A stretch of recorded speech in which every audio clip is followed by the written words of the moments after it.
નારેશ્વર રોડની બિસ્માર હાલત સામે સ્થાનિકોમાં રોષ। ખાડા નહીં કાયમી ઉકેલની માંગ। સાસરોદથી નારેશ્વર તરફ જતો મુખ્ય માર્ગ છેલ્લા કેટલાક સમયથી અત્યંત બિસ્માર બની જતા સ્થાનિકો અને વાહન ચાલકોમાં ભારે રોષ જોવા મળી રહ્યો છે। માર્ગ પર ઠેર ઠેર ઊંડા ખાડા, ઉખડેલો ડામર અને વરસાદી પાણી ભરાઈ જવાથી વાહન ચાલકો માટે પસાર થવું જોખમી બન્યું છે।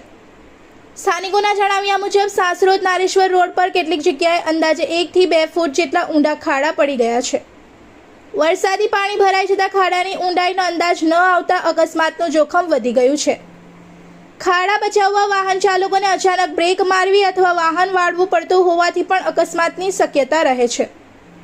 આ માર્ગનો ઉપયોગ વિદ્યાર્થીઓ, નોકરી ધંધા માટે અવરજવર કરતા લોકો, ખેડૂતો તેમજ આસપાસના ગામોના રહેવાસીઓ મોટી સંખ્યામાં કરે છે। રસ્તાની ખરાબ હાલતને કારણે રોજિંદા મુસાફરોને સમયસર પહોંચવામાં મુશ્કેલી પડી રહી છે। સાથે જ એમ્બ્યુલન્સ સહિતના ઇમરજન્સી વાહનોને પણ અવરજવરમાં મુશ્કેલી પડતી હોવાની સ્થાનિકોએ ચિંતા વ્યક્ત કરી છે।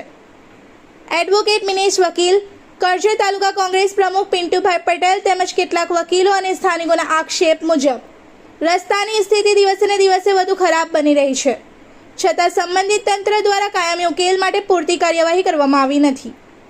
કરોડો રૂપિયાના ખર્ચે રસ્તા બનાવ્યા બાદ થોડા જ સમયમાં તેની હાલત ફરી બિસ્માર બની જતી હોવાને લઈને પણ સવાલો ઉઠી રહ્યા છે।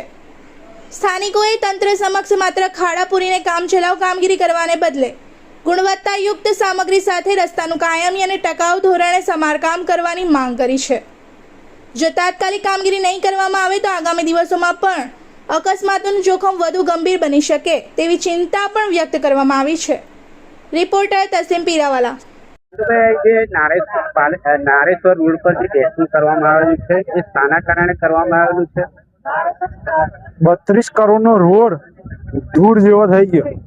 નાના દીકરાઓએ અમને ફોન કરીને જાણ કરી કે અમારો રોડ બગડી ગયો છે, અમે અંકલ થાકી ગયા છે, કોઈ અમારા પપ્પા કે અમારા જે ગામના વડીલો અહીંના નેતાઓ કોઈ બોલવા રાજી નથી, તમે આવીને આ આંદોલન કરો। ત્યારે અમે આ આંદોલન કરવા માટે અહીંયા આવ્યા હતા અને આજે બેસનું રાખ્યું હતું। રોડ વચ્ચે જે કથળી હાલતની અંદર રોડ છે, અહીંયાથી 7 કિલોમીટરની અંદર જિલ્લા પંચાયતના પ્રમુખ બહેનનું ઘર આવેલું છે અને એમનું ગામ આવેલું છે।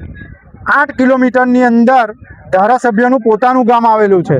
રેતી ખનન એટલી બધી ચાલી રહી છે અહીંયા, એના કારણે આ રોડ વારંવાર તૂટી જાય છે, છતાં પણ ધારાસભ્ય હોય કે જિલ્લા પ્રમુખ હોય એકવાર એવું નિવેદન નથી આપ્યું કે અહીંયા આગળ રેતી ખનન ચાલી રહ્યું છે, ખોટું ચાલી રહ્યું છે। તેમજ અહીંયા આ રસ્તો ખરાબ છે તો ધારાસભ્ય દ્વારા એકવાર તો રજૂઆત કરવી જોઈએ ને। આટલી વાર રોડ કેમ બગડી જાય છે તો એકવાર તો રજૂઆત કરવી જોઈએ ને કે આ રોડ ખરાબ થાય છે એનું કારણ શું, કોન્ટ્રાક્ટરની ભૂલ છે કે તકલીફ બીજી છે? એટલે આ બધી બાબતને લઈને અમે રજૂઆત કરી હતી અને આ ધરણાનો પ્રોગ્રામ રાખ્યો હતો। અગાઉ પણ અને અગાઉ 10 વર્ષથી જે અહીંના મૂળ નિવાસી એકતા મંચના આગેવાન છે મિનેશભાઈ પરમાર દ્વારા, એમના દ્વારા 10 વર્ષથી છેલ્લા રજૂઆત કરવામાં આવી અને એ રજૂઆતને ધ્યાનમાં રાખીને પણ હજુ સુધી કોઈ કાર્યરત કામગીરી કરવામાં આવી નથી। 32 કરોડનો રોડ જે છે એ ખાઈ જવા સિવાય બીજું કોઈ કામ કરવામાં આવ્યું નથી। કેટલી વાર રોડ તૂટી જાય છે। આ જે રોડ છે એની પોઝિશન તમે જુઓ ને તો તમને એવું લાગે કે ખેતરાઉ રસ્તો હશે આ। એટલે જ્યારે ધારાસભ્યનું ગામ આજે તીર્થધામ આટલું નરેશ્વર આટલું મોટું આવી રહ્યું છે, જેના રંગ અવધૂત દાદાના ઉપર અત્યારે ફિલ્મ બની રહી છે, ત્યારે એવું કહેવામાં આવ્યું હતું કે આપણે પણ જોડાઈએ અને રંગ અવધૂત સાથે સૌ જોડાય। તો આ રસ્તા માટે પણ એકવાર અવાજ ઉઠાવવો જોઈએ ધારાસભ્ય અને જિલ્લા પ્રમુખે, જે અત્યારે જિલ્લા પંચાયતના પ્રમુખ છે એમને। અને આ રેતી ખનન ચાલી રહ્યું છે એના કારણે આ બધું થઈ રહ્યું છે અને અવારનવાર આવી રજૂઆતો મિનેશ પરમાર દ્વારા કરવામાં આવી છે। આ રોડ બાબતે એકલા નેતાઓ અને કાર્યકરો જે રજૂઆત કરે છે તો શું પબ્લિક કેમ નથી જોડાતી, એ બાબતે આપ શું કહેશો? પબ્લિકને એક ડર પેદા કરી દીધેલો છે। નરેશ્વરથી લઈને સાસોદ સુધીની અંદર પબ્લિકને માયકાંગલી બનાવી દીધી છે, જેના હિસાબે કોઈ બોલી શકતું નથી। બોલવા જાય છે તો એમની ઉપર કેસ કરવામાં આવે છે। આ રીતના દબાવવામાં આવે છે, એટલા માટે કોઈ આગળ આવતું નથી અને કોઈ બોલી શકતું નથી। પણ જ્યારે આ અવાજ અહીં પહોંચ્યો છે, અમે મુખ્યમંત્રીને રજૂઆત કરવા જવાના છે કે નરેશ્વર જેવું મોટું તીર્થધામ આવેલું છે, ત્યાં આગળ પાલેજથી રહીને નરેશ્વર સુધીની અંદર દાદા દર્શન કરવા આવે રંગ અવધૂત દાદાના, એવી અમે રજૂઆત કરવા માટે જવાના છે। આ બેસણા પછી શું લાગે છે કે કોઈ ફરક પડશે? એટલા માટે તો અમે મુખ્યમંત્રી શ્રીને ભૂપેન્દ્ર દાદાને રજૂઆત કરવા જવાના છે કે પાલેજ રહીને નરેશ્વર અમારા તીર્થધામ રંગ અવધૂત દાદાનું દર્શન કરવા માટે આવે। હાલમાં સાસરોદથી નારેશ્વર રોડની પરિસ્થિતિ ખૂબ જ દયનીય છે. રોડ કકડદાર હાલતમાં છે. રોડ પર 1.5 થી 2 ફૂટ ખાડા પડી ગયા છે.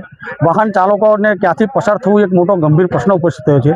એ બાબતે આજથી 10 દિવસ અગાઉ આ રસ્તા પર આવીને ફેસબુકના માધ્યમથી તથા ટીવી મીડિયાના માધ્યમથી તંત્રને રજૂઆત કરી હતી કે તાકીદે આ બાબતે રોડનું સમારકામ કરવામાં આવે, પરંતુ તંત્ર દ્વારા તથા અહીંના રાજકીય ચૂંટેલી પાંખ દ્વારા તથા મેં એક વિડીયોના માધ્યમથી અહીંના ધારાસભ્યને પણ મેં જાણ કરી હતી કે ઢાવટ રોડના ખાડા પૂરવા માટે તમે જો નેશનલ હાઈવે ઓથોરિટીને જાણ કરી શકતા હોય તો છેલ્લા 10 વર્ષથી જે સ્થાનિક લોકો આ રસ્તાથી પસાર થવામાં મુશ્કેલી વેઠી રહ્યા છે, તો આપ આ રસ્તા પર આવો, પોતે સ્થળથી હું પણ આવું તમારી સાથે, આ બાબતે કંઈક તમે સત્વરે કાર્યવાહી આ બાબતે તમે હાથ ધરો. પરંતુ એમના તરફથી પણ 10 દિવસની અંદર કોઈ પણ બાબતનું કોઈ સ્ટેટમેન્ટ જોવા મળ્યું નથી. તેથી આજ રોજ દુઃખદ બાબત કે આ રોડનું બેસણું રાખવું પડ્યું છે. અને આ બેસણું રાખવાનો મુખ્ય ઉદ્દેશ એક જ છે કે માર્ગના મકાન વિભાગ તથા રાજકીય ચૂંટાયેલી પાંખે આ સ્થાનિક રાહદારીઓ બાબતે કોઈ જ કાર્યવાહી નહીં કરી, એના માટે આ બેસણું એમના લોકોને લીધે રાખવું પડ્યું. इस वीडियो को लाइक करें, हमारे चैनल को सब्सक्राइब कर बेल आइकन जरूर प्रेस करें हमारी न्यू वीडियो सबसे पहले देखने के लिए.